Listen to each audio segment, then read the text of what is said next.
আওয়ামী লীগের মতো দল 4.5 মাস শেষ হয়ে গেল, একটা নেতা কর্মী, অফিস তো দূরের কথা, একটা মুরগির খোপ পেল না।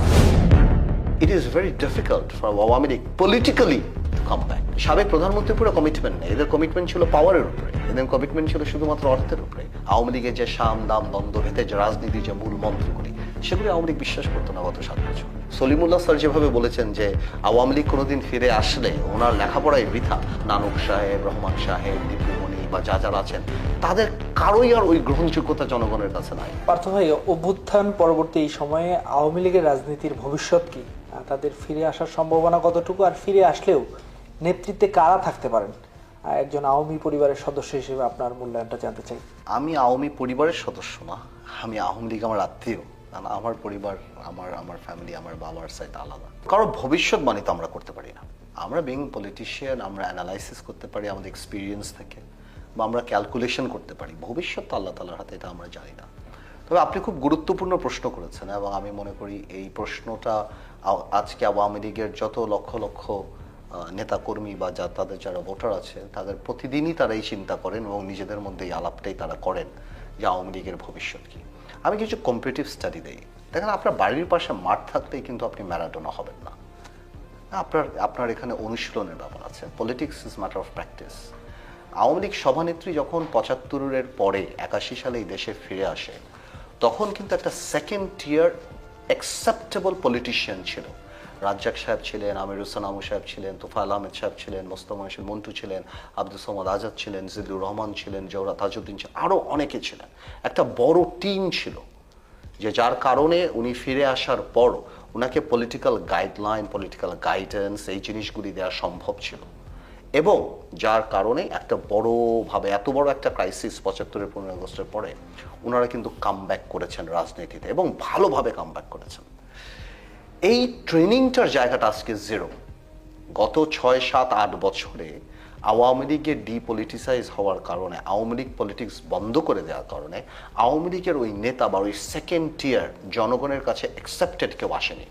এখানে সভানেত্রী, আওয়ামী লীগের সভানেত্রী, উনি নিজেই পার্লামেন্টে দাঁড়িয়ে বলেছেন যে আমি ছাড়া সবাইকে কেনা যায়। তার মানে বেসিক্যালি সবাই চোর। আর এখানে আবার আওয়ামী লীগের একটা স্টাইল ছিল যে একজন ব্যক্তিকে আলোকিত করা হতো। সো হঠাৎ রাজনীতি এরকম হয়ে গিয়েছে যে আওয়ামী লীগে সভানেত্রী ছিল ইলেকট্রিসিটি, আর বাকি সব ঝাড়বাতির বাতি। ইলেকট্রিসিটি নাই, কেউই নাই। তো এইভাবে কোনোদিন একটা রাজনৈতিক দল কিন্তু চলতে পারে না, যে আপনি যদি সেকেন্ড টিয়ার পলিটিশিয়ান। যেমন আজকে আওয়ামী লীগের কি হচ্ছে, আপনি এরশাদ সাহেবের পতনের পরে তার কিছুদিনের মধ্যেই কিন্তু মিজান চৌধুরী অফিস খুলে বসেছিল। 1/11-এর সময় খন্দকার দেলোয়ার সেই ন্যাম ভবনে অফিস খুলে বসে, এবং জিল্লুর রহমান সাহেব আইভি কনকর্ডে অফিস খুলে বসে। আজকে আওয়ামী লীগের মতো দল 4.5 মাস শেষ হয়ে গেল, একটা নেতা কর্মী, অফিস তো দূরের কথা, একটা মুরগির খোপ পেল না যেখান থেকে দাঁড়িয়ে বলবে যে আসেন নেতাকর্মীরা ভালো থাকেন, এটা থাকেন, এটা থাকেন। নাই। ওবায়দুল কাদেরের মতো মানুষ যারা যারা আছেন, এখন তো অনলাইন আছে, অনেক কিছু করা যেতে পারে। নাই, বিকজ সেকেন্ড টিয়ার আওয়ামী লীগে নাই। যারা আছেন মাঠ পর্যায়ের যারা নেতা আছেন, ওনারাও চিন্তা করেন যে আমরা কার জন্য করব। আমরা করব, আপনি আমার নারায়ণগঞ্জের 10টা ছেলে মনে করেন আমরা করব, বেনিফিট তো পাবে শামীম ওসমান। কসবার কেউ চিন্তা করে আমরা করব, বেনিফিট তো পাবে নন পলিটিক্যাল আপনার আনিসুল হক। বা নবাবগঞ্জ চিন্তা করে আমরা করব, বেনিফিট তো পাবে দরবেশ। তো আমরা করে লাভ হবে কি? আলটিমেটলি কেউ না কেউ উপর থেকে চলে আসবে হাইব্রিড, এবং তারাই করবে। এবং না, নিচের যারা কর্মীরা আছে তারা চিন্তা করে যে এই যে আজিজ খানের দায় দায়িত্ব, দরবেশের দায় দায়িত্ব, নজরুলের দায় দায়িত্ব, লক্ষ কোটি টাকা করাপশন, এই হত্যার দায় দায়িত্বগুলি আমরা নিব কেন? কার জন্য নিব? কিসের জন্য নিব? সুতরাং বিশ্বাসের জায়গাটা নষ্ট হয়ে গেছে। ভালো মানুষ যারা রাজনীতি করে বা করতো, তারা চিন্তা করছে যে আমরা কার জন্য রাজনীতি করব। সো আওয়ামী লীগের সেকেন্ড টিয়ার এবং সেকেন্ড টিয়ার, থার্ড টিয়ার যারা আছে, নানক সাহেব, রহমান সাহেব, দীপুমণি বা যারা আছেন, তাদের কারোই আর ওই গ্রহণযোগ্যতা জনগণের কাছে নাই। সো আপনি সূর্য হন, চাঁদ হন, কিন্তু আপনার রাজনীতিতে তারা রাখতে হবে আশেপাশে, নাহলে কিন্তু আপনি টিকবেন না পলিটিক্সে। তো আমার মনে হয় এই কারণে সলিমুল্লাহ স্যার যেভাবে বলেছেন যে আওয়ামী লীগ কোনোদিন ফিরে আসলে ওনার লেখাপড়ায় বৃথা, আমি অত কড়াভাবে বলবো না, কিন্তু আমি আমার জায়গা থেকে দেখি যে it is very difficult for Awami League politically to come back. রাজনৈতিক সময় লাগবে, এবং সময় তখন লাগবে যখন আওয়ামী লীগ অনুশোচনা করে আবার স্টার্ট করবে অথবা নেতৃত্ব পরিবর্তনের চিন্তা করবে যে না ঠিক আছে যা হয়েছে হয়েছে, আমরা এভাবে করি, আমরা করি। আওয়ামী লীগ তো এটা করছে না।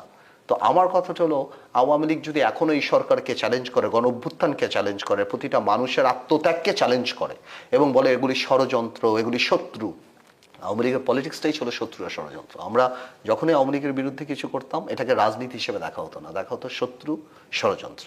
আওয়ামী লীগের যে সাম দাম দ্বন্দ্ব ভেদে যে রাজনীতির যে মূল মন্ত্রগুলি, সেগুলি আওয়ামী লীগ বিশ্বাস করতো না গত 7 বছর। তো এটা খুব আনফর্চুনেট যে এত বড় একটা রাজনৈতিক দল না সেকেন্ড টিয়ার বানাতে পারলো, না থার্ড টিয়ার বানাতে পারলো, কিছু বেনিফিশিয়ারি বানিয়েছে। এবং এদের কিন্তু সাবেক প্রধানমন্ত্রীর পুরো কমিটমেন্ট নেই, এদের কমিটমেন্ট ছিল পাওয়ারের উপরে, এদের কমিটমেন্ট ছিল শুধুমাত্র অর্থের উপরে। যার কারণে দেখেন এই যে এত বড় একটা রাজনৈতিক দল, সেখানে মানুষরা গণভবনে ঢুকে গেল, এত বাড়ি গেল, তাদের আশেপাশেরও কোনো লোক দাঁড়ালো না যে না আমরা 50,000 নেতাকর্মী নিয়ে দাঁড়াবো।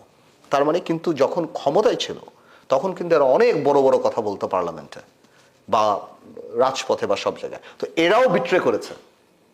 আবার উপর থেকেও ভালো ভালো রাজনীতিবিদের সাথে বিট্রে হয়েছে, যে ভালোদেরকে জায়গা সুযোগ করতে দেয় নাই এবং এই জন্য হাইব্রিডরা চলে আসছে এবং তারা কখনোই থাকবে না। তো আমার মনে হয় আপনি যে প্রশ্নটা করলেন, ভবিষ্যৎবাণী আমি করতে পারবো না, তবে আওয়ামী লীগে রাজনীতিতে ফিরে আসা খুবই